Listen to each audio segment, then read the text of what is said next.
Hello, church leaders. Jim Sheppard from Generis here. Wanted to offer a word and some advice on the offering moment or the giving moment, depending on what you call it in your context, as we move forward into this season of meeting online rather than in person. None of us knows how long that's going to last. So we need to go ahead and be making adjustments now, assuming it's going to happen for the foreseeable future, at least a few weeks or so into the next season. So here's what I want to say to you. A couple things. Number one, I watched a lot of church services last weekend. I was so proud of the church. So many churches, even churches that don't do online regularly, adapted on short notice and did a phenomenal job of presenting their church in an online environment. It was so good, so good.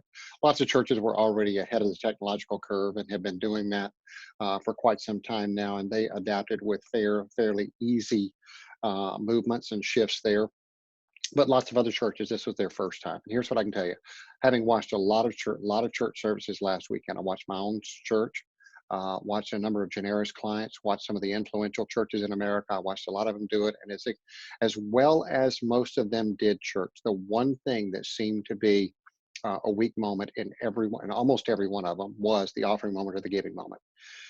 It seems odd to us. We don't have our people in front of us. We're not passing the plate or the bucket or the basket or the bag or whatever it is we do on Sunday morning. We don't have the giving box in the back if that's the way you do that. So it's a different rhythm for us, and we need to think through that. And I would say the main thing is let's find a way to make the offering moment an act of worship.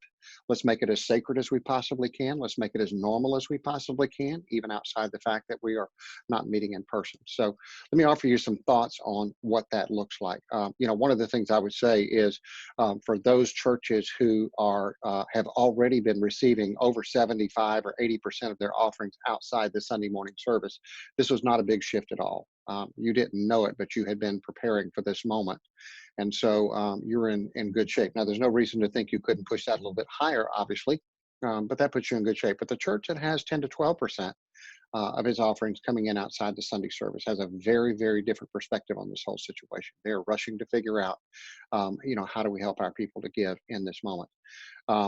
Friends, one of the things I would say to you is let's be careful not to try to goad people into giving. This is not the time for that. I know you have needs. I know your offering creates different realities. I know that for many of you, you're looking at your budget for 2020 and you're thinking, boy, that's now outdated. And I get it. I get it. I'm a financial guy by training and background, so I get that. But let's not panic in the moment. One of the things that we should have been doing over the years is storing away reserves. We've been saying for years that a church ought to have anywhere between 2 and 4 months of its weekly operating expenses on reserve so that you can navigate a moment like this. So this would be the time to draw on those and maybe reduce some of the panic for now. So don't goad people into giving. Here's what I would say: let's encourage people to give and let's allow people to give. There are lots of people for whom the current reality, though adjusted, is not really threatening, and they want to continue giving to the church. They understand that giving to their church is something they need to do in the moment. So let's be very encouraging of that. And as we present it, let's not talk about the need of the church to make ends meet. Let's frame it in words like, let's keep the church strong during this season, because I think what we all know is that when this passes, and it will pass, the only question is how long. When it passes, there will be more hurting people than ever before, and the church will need to be in a position to speak into that and to meet these needs: financial needs and emotional needs and spiritual needs. So let's keep the church strong in this season. And what that means is we have to find ways to do the offering moment and do it well. So let's be focused. Let's be intentional. Let's make it a sacred moment. Let's make it an act of worship. Let's not let it come off as just an administrative item in the midst of an online service. So here's what I would say: if you come to the offering moment and maybe on Sundays you do a worship song during that time to allow the baskets to pass or whatever you do, you won't need something long during that period because we're not passing a basket or bucket or anything, but maybe just allow a 60-second interlude or something like that, something solemn, just to allow people to reflect, be thankful, be grateful during the moment, whatever it is.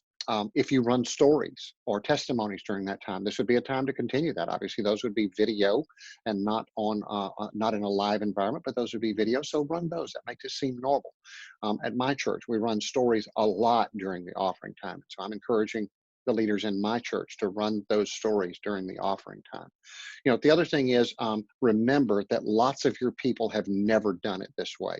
In most environments, lots of your people, even if you have, 70 to 80% of your people giving online or outside the Sunday service, that still means you've got a lot of people who are there on a regular basis who've never done this. Do not assume they know how to do it. Make it as easy as possible.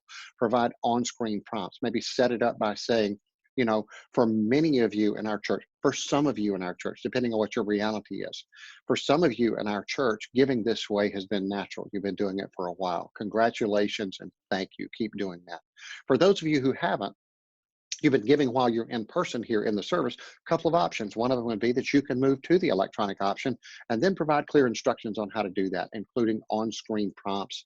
If your giving site is mychurch.com/give or whatever it is, then make sure you have that on screen. Make it easy for people to go there. If you use text to give, put the text message there online and make it easy for people. Do not assume that people know how to do this. And remember, all that information that you might have printed in your worship guide, whatever that looks like for you on a Sunday morning, that's not there anymore. And so you've got to help people to figure out how they're going to do this and how they're going to navigate this.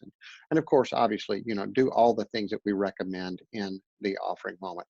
Use good scripture, use good, clear language, whatever that means in your context.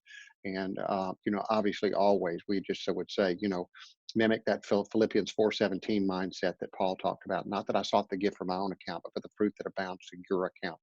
You're being a partner in what God is going to do in this time. It's going to be a tremendous blessing to you, to this church, and to you both now in this life and in the life to come. You are truly storing up treasures in heaven, especially now in this season as you help the church remain strong in this season.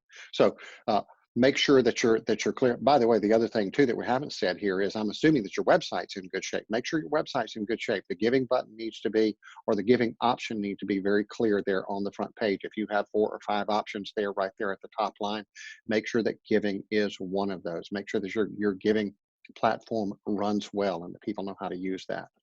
And I'm assuming that you know how to do that. If you don't, then you could reach out to us and we'd be glad to give you some guidance on what that might look like.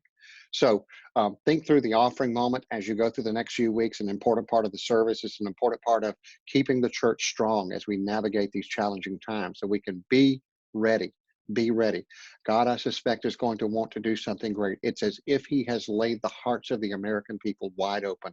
The fear and the anxiety and the despair is bigger than we ever thought it was. And God is taking it like an x-ray of our people and showing it to us and saying, I'm going to want you to speak into this. I'm going to want you to rescue these people. I'm going to want you to help these people when this is all said and done. So be strong in the meantime.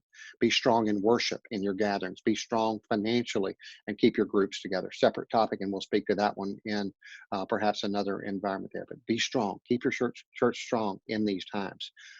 There is a day and a time to come very, very soon where we're going to need to rise up and speak into this, and it will be the place where the church can flourish. God bless you as you lead.